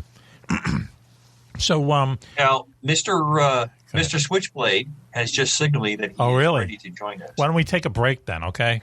So we can all kind of regroup. And we'll probably fair enough to do that. Okay, so you're listening to Mack Maloney's Military X-Files show, the food segment. Okay, that's what we should do, Coco. We should do a cookbook and have all the guests. Yeah, absolutely. But I just think it's really cool that you have this food segment going, and you're going to bring in Switch, and then Switch from the submarine perspective. With the breakfast. Great silent service. And what he had for breakfast. And his breakfast brief. The biggest part of the show. Kismic. Is that what that means? Okay. And here he is calling. I don't know what this means. I can just do it with my fingers. Okay, there you go. So why don't we take a break now, and we'll be back with more fun. You're listening to Mack Maloney's Military X-Files show here on the Distant Thunder Radio Network. We'll be right back after this. I was in the hospital with my son for 18 months. When he got injured, I wasn't prepared, but I knew I had to be strong. When I was told about John's injury, I was in complete shock. I just remember rushing into his room and giving him a big hug and letting him know I was there. These veterans and families are just a few of the heroes we serve at Homes for Our Troops. For thousands of severely injured veterans, everyday life is filled with barriers. It was really the little things throughout the house. Counters that you can't roll up to. I had to drag my wheelchair down steps. I want to help, but he is so determined. At Homes for Our Troops, we build specially adapted custom homes with features like wheelchair access, roll-in showers, and automatic door openers that allow them to function independently and focus on their recovery and family. This house is freedom. It's hope. It's a new beginning. This house has given me my family back. To learn more, visit hfotusa.org. Maloney's Military X-Files show here on the Distant Thunder Radio Network. This is Macaroni. Wow, what a show we have for you tonight. And with JJ Free, which is really weird because he's missing a really good show. He would have enjoyed this, but first, sorry, girls. But for all you middle-aged ladies, Coco is here. Commander Cobra up there in the Great White North. Coco. Good evening, Mac. As always, a privilege to be part of the formation, flying on the wing. Chicken wing. Yep. Okay. Everything good with you? You have 4 feet of snow? Is that what you... This is, how could it not be better? I've spent 88 minutes with you so far on a great wintry evening in Maine. The 88 minutes. They're like and 50 hot cocoa and whiskey combined. Really? Yeah. Have you ever actually mixed those two? Oh, yeah, absolutely. Johnny Walker Black with Nestle's cocoa. Oh, it is the way to go, my friend. It is the way. Jesse, you're nodding. A guest that's in the Pantheon, he knows what I'm talking about. Again, we're going to get into cuisine of the armed forces here in a little bit. This is one thing that would make everybody happy if you could get a rush for that. No. You cannot put Johnny Walker Black in cocoa. What's the matter with you? Absolutely. Absolutely. Let's move on. Switchblade Steve Watt, our national correspondent up there in Battle Creek, Michigan, the Battle Creek of the Republic. Switchy, how you doing? I am beyond wonderful, Mac. Beyond wonderful, the name of his autobiography. Okay. Now listen, in the past few weeks, we've seen a change in you. You're looking very professorial, if that's the word. Is this by happenstance or you have something cooking? I don't know. I need a haircut. But other than that, I don't know if it's my countenance or my hair, the way I style my hair, or what could be what? My deep knowledge on all subjects. That's right. It's called Kavorka. And your modesty. And the modesty. And your modesty. Right. Yes, my modesty. People have always praised me for my modesty. That's a big part. It's legion. It's legion. It's legion. Okay. Also joining us, by the time I introduce everyone, the segment will be over. Valerie Lofaso, our favorite empath. Valerie, how are you doing? How can you possibly be hanging on with us here? It's a fun night. You know, you have a good variety of guests on tonight, so this is a lot of fun. Yeah, and half of them are loaded. Can you tell which half? You're an empath. Listen. Also with us is Matthew Roberts, who was a cryptologist aboard the USS Teddy Roosevelt aircraft carrier when the pilots on that ship filmed the famous UFO gimbal video. Matthew, thanks for joining us. Thank you. Okay, and you have books out that we're going to plug. Don't worry. Also, our good friend Jessie Kwasney up there in Montana, 10-year Army veteran, came back to Montana, back to a place that's so small the cops text them when bears are about. That's out there, baby. And he has a podcast called Mud Pie, kind of a paranormal military podcast. Thanks, Jesse, for joining us. We appreciate it. Yeah, thanks for having me. Okay. And now joining the group, joining the formation, and we need a doctor, Dr. Bruce. How you doing tonight? Bruce Solheim. All right. Doing? Yeah. Hello. Hello to everybody. Where are you? Out in California somewhere? Yeah, near Los Angeles. Out there. Really? Yeah, huh? What's it like out there these days? Yeah. Is it hot? Is it warm? Is it? It's warm. Yep. Okay. Yeah. Yep. So listen. So before we start, we've been talking for about an hour on like military food, and we had a couple of comments off here, so we're going to get back to that. But we have to talk about food. We have to get back to Switch. This is rated the highest SKU of our entire 2-hour show. Okay, look, he's shaking his head in disgust, but I'll tell you, it's false modesty. It's not disgust. It's, okay, I'm not disgust. I used the wrong word. Just another word, incredulity. Is that? Yeah. Okay. Wow. Slow down, egghead. Look at the big brain on Switch. Wow. That was a lot of syllables. Yeah. Yes. He has cue cards, and he's got the big cup. So listen, everyone wants to know, Switchy, what did you have for breakfast? This morning, I had I made a couple scrambled eggs with added some green pepper, and a little bit of shredded cheese, Colby Jack shredded cheese. Really? And I had 3 strips of bacon, and I had a little bit of corned beef hash left over, just a little bit, so I added that. And then toasted 2 pieces of white toast, not the stuff off the shelf, but the stuff on the bakery side in the grocery store. Sure. And the good stuff. Right next to the Entermans, that's what he's trying to say. Yes. No, actually, the Entermans is on the opposite side of this particular store, but that's another story. Wow. And added some Land O'Lakes butter, the sauce spread. The sauce spread? Yeah, the fake butter. Okay, yep, all right. With hot black coffee and orange juice. Wow, orange juice. You're talking to a guy who has a piece of toast every morning. So, the bacon, let me just ask you, was it within the expiration date? Yes, I suspect it was. Okay, it didn't look funky, and it tasted pretty good. You shouldn't suspect those things. You should nail those down. We got a lot of we got a lot of emails wondering about whether you should be eating expired bacon or not. But then people are saying bacon never expires. Expired bacon. I had a couple of weeks ago. There was some bacon that was definitely suspect, and so I got rid of it. You got rid of it. You did the right thing. So listen, but people are writing to me and say bacon never goes. Bacon never goes wrong. The whole idea of bacon is that it's salted pork. Coco, you should know this. What, salted pork? Absolutely, yes. What do I look like I would know the inside track on bacon? Well, you have pigs. You have bacon walking around your back. No, I do not. No. Those aren't pigs? Sheep. Oh, okay. Horses. All right. Geese. Yes. Chickens. Mrs. Cobra does want to get a baby pig. Really? She said that to you? I say, look at me, sweetheart, but she's not working. Wow. Coco doing material. So listen, Bruce, I just remember our last conversation. The last thing you said before we went off the air was that you had relatives who were in the Gestapo, correct? Yes, my dad's youngest sister. Sister. Okay, so talk about books. So, what was she up to? Well, she worked in Oslo, the capital city, and she worked with a guy named Colonel Famer. And her job was to find members of the underground, and she was able to lure like 9 of them, and they were all captured and ultimately tortured and executed. So she was charged with war crimes and sentenced to death, and she was going to be shot at the Akershus castle there in Oslo in the harbor. Okay. But then my dad's oldest brother was a war hero, convoy commander working for the British, and he used his reputation and all of his money to get her sentence commuted to life. Wow.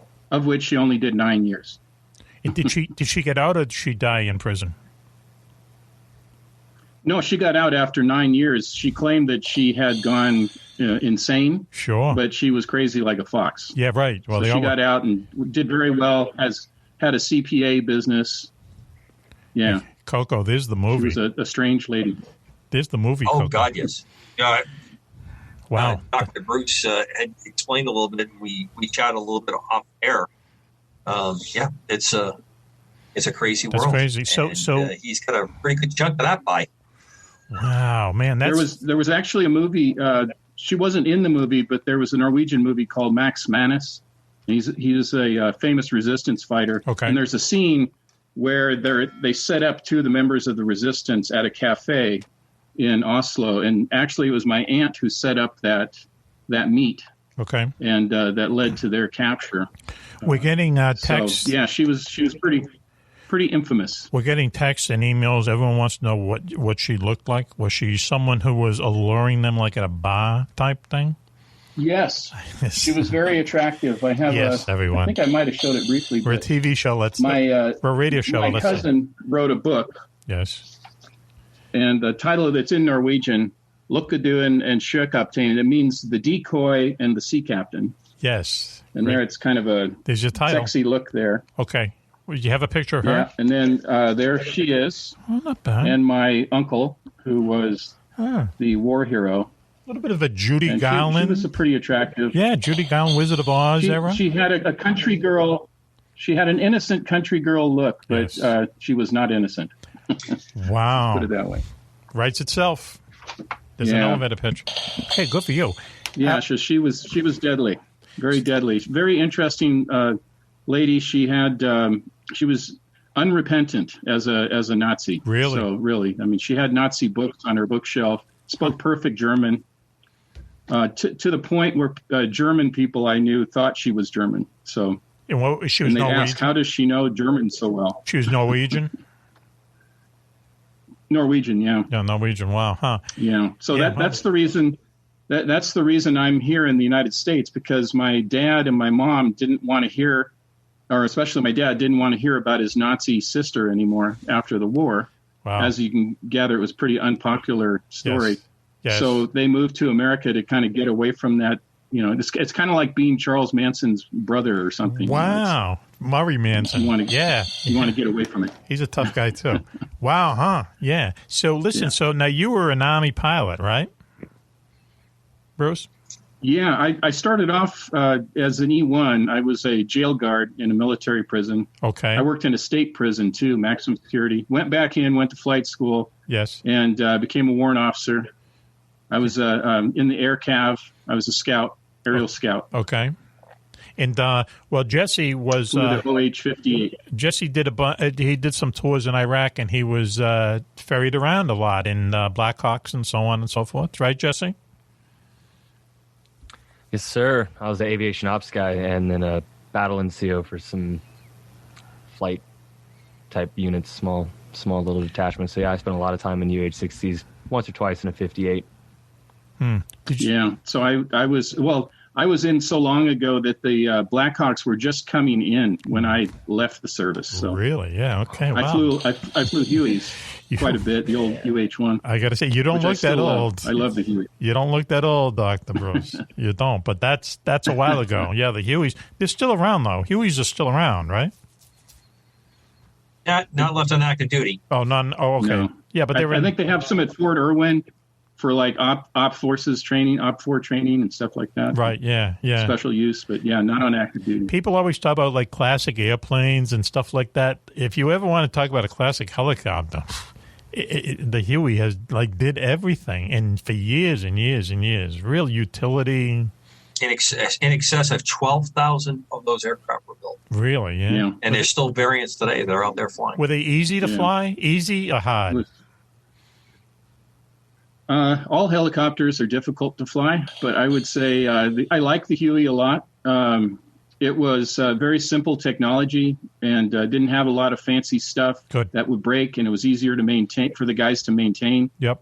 The electronics and the mechanical parts of it. So it was in that way it was better because when the newer ones came in, especially the Apaches, they had a lot of downtime for maintenance and very fancy stuff on them. Yeah, they're fancy. So, like, I flew with guys who flew the Cobra, too. So, right, and although my friend who flew Cobras, he liked the Black. He transitioned into Blackhawks. He liked those better. Like Cobras were skinny Hueys, They were like skinny Hueys in a way.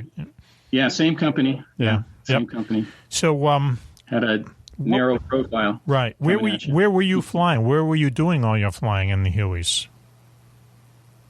It was in. I never went into combat. I always like to say that. Okay. But I was at Fort Bragg. I was in the 82nd Airborne. Really? Yeah. Wow. You're one of those guys. Jeez. You were a copter pilot in the 82nd Airborne. Yeah, 1st 17th Air Cavalry, and also the Combat Aviation Battalion. Yeah, well. And then, yeah. Yeah. Jesse, so listen, so when you were in, what were you in? What was the name of your unit and so on?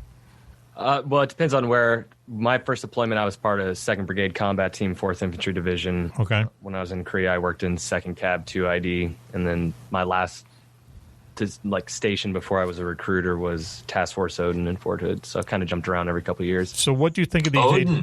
What do you think of these 82nd Airborne guys? What do you think of these guys? Are they rock around like they're the rock stars, correct? Yeah, they have quite an air of... Whoa. I believe the word is cachet. They have a certain cachet. Oh, really? Yeah. Okay. Yeah. Wow. Okay, let's go Which back. has many meanings in the Army. Sorry, Dr. Bruce. Sorry. You should have got us that marijuana prescription. So let's go up to... Let's go up to Valerie, our empath. Valerie, can you give us a pulse, please? She's looking as disgusted as she's ever been. Please, tell us. I'm not disgusted, no. Okay, but we're at the bottom. Pulse is good. Like I said, there's a good variety of guests, so it's, interesting. The energy is high in a positive way. Can you imagine if Juan was here, what this would be like? It would be like the Three Stooges in 9 little frames, right? So all right, let's go back to food, okay? For some reason, we're talking about military food tonight. I'm sorry. But, Bruce, off the year, you said that you were in a military prison, correct? And so it was an Army military prison? Yeah, it was the U.S. Army confinement facility in Mannheim, West Germany, when it was East and West Germany. That sounds really It no longer exists. I think they tore it down, but it was horrible. Okay. And it was, we'd have to eat the prison food made by the prisoners, which is that's a scary proposition. So the food was horrible. So I ended up just bringing my own food. But every once in a while, I put my life on the line and ate some of the food from there. I'll just tell you this one night. Go ahead. That they had three of the cooks in there were murderers. They had committed at least one murder, and they all had knives, and they were like cutting beef and stuff. And I'm thinking, who's the knucklehead who put these three guys in the kitchen with knives? Yeah. And one of them had actually stabbed somebody to death. Really? Who was that knucklehead who made that assignment? Wow. and it wasn't like they were spitting in. Let's not fault the inspiration of your culinary chef. Right? Yeah, you never know. Please, Dr. Bruce, let's have a more open mind. I mean, really. Dr. Bruce, listen, it wasn't like they were spitting in your food. Right? The prisoners wouldn't do that to the prison guards. Yeah, okay. All right. So you don't have to worry there. In the maximum security prison that I worked in Minnesota, we found metal shavings, like from a metal lathe.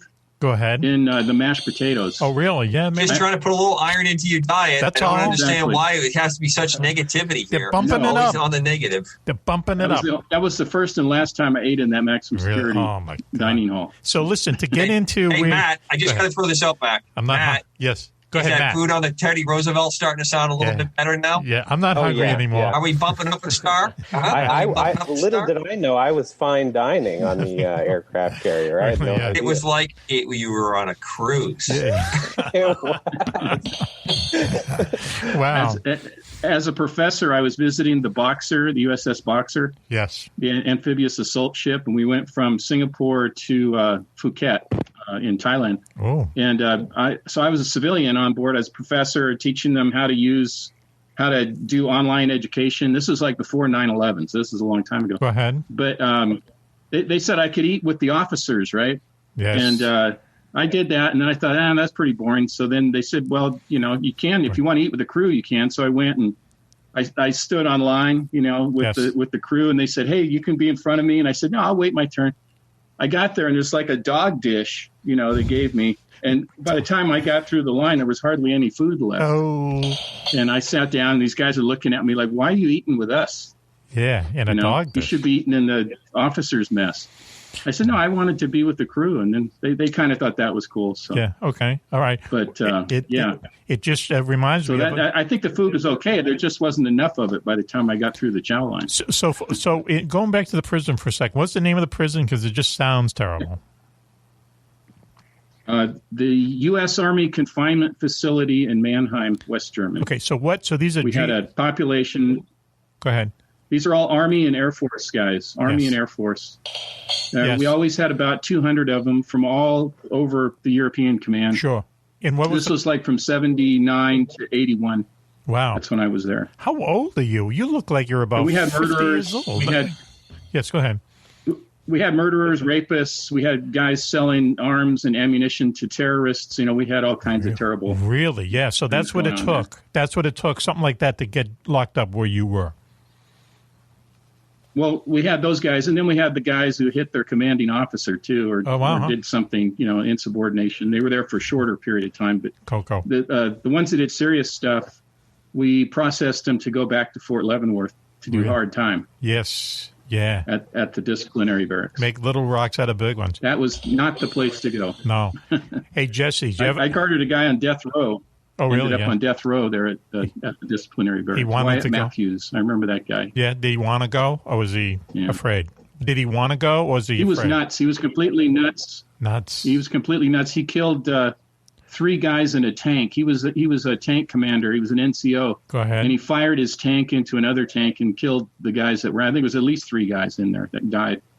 And he gave no reason other than he wanted to get out of the Army. That was the only thing I heard. Well, that did it. So he was sentenced to death. He rammed his tank into another tank and killed the 3 guys in his tank? He shot a round into another tank. Really? I think they called it a Sabo round. Yeah. Yeah, the Sabo round goes through the hull and explodes inside. Yeah. Wow! What a way armor piercing. Yeah. What a way to get out of the Army. Yeah. People can look him up. Wyatt Matthews. His sentence was commuted, though. It was he's doing life. I think. Oh, really? He should have been like Klinger and he didn't get put to death. Should have been like Klinger and wore a dress. 3 people would still be around today. Hey, listen, Jesse, ever want to take a swing at one of your offices? Ever want to take a swing at one of your offices? Have you taken a swing at one of your offices? I don't think I've ever taken a swing. I've gotten in some pretty heated arguments, but I think especially like downrange when most of those conflicts would happen, everybody kind of understands for the most part that it's just tensions are really high and conflict like that's more likely going to happen at some point. So, were you ever in a tight spot in Iraq, Jesse? Yes, a couple times. Tell us the hairiest one, please. One time, I think I was working at this airfield, and we had just gotten to this airfield, really small little fob, really small airfield. It could hold, I think, 4 UH-60s and then one really small foreign aircraft because we were working with coalition forces, like some people from other countries. Okay. And we had gotten probably like 40 or 50 rockets like landing inside of this small area in a matter of like 2 hours. Maybe it destroyed our DFAC, destroyed a bunch of the barracks that we were in, destroyed the truck that was like parked right behind the building that I was in with my soldiers.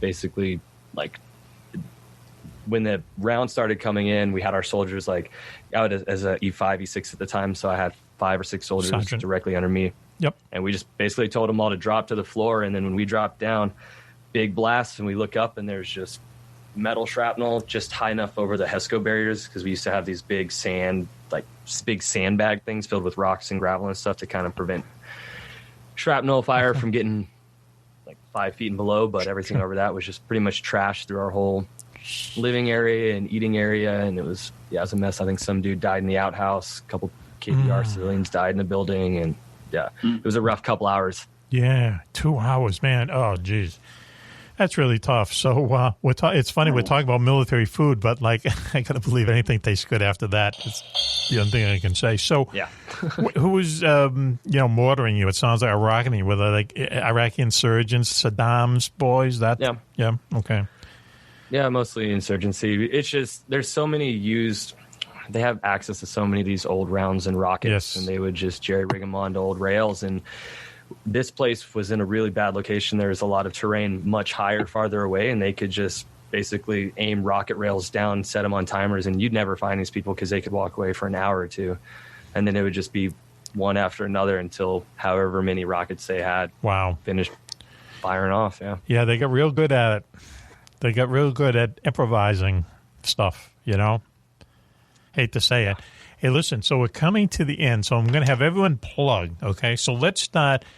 Bruce, let's start with you. Bruce, what are you doing lately? Please tell us. Well, I'm working on actually a comic book. It comes out in the spring. Yes. It's got a radio show. Snark is my comic book. Snark. Yeah. Is it about a knock? And so that's pretty cool. Is it comes out probably March, April. Is it about it's Snark 2? So it's actually it's a graphic novel. The first one was a comic, but this one's actually a graphic novel. Is it about a knock? Is it about a knock?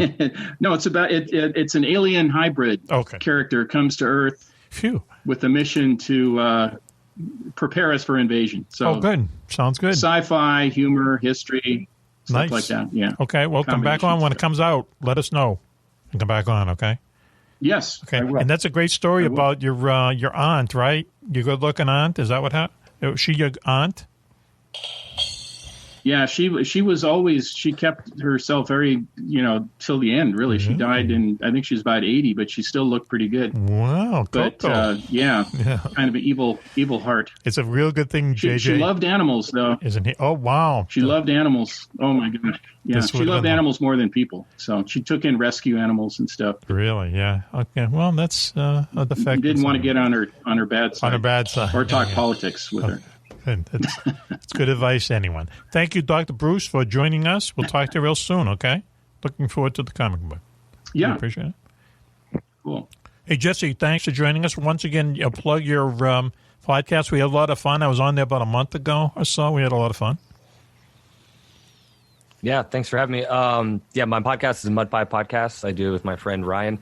We talk about any fringe topics, specifically or mostly UFOs, conspiracy, alternative history type things.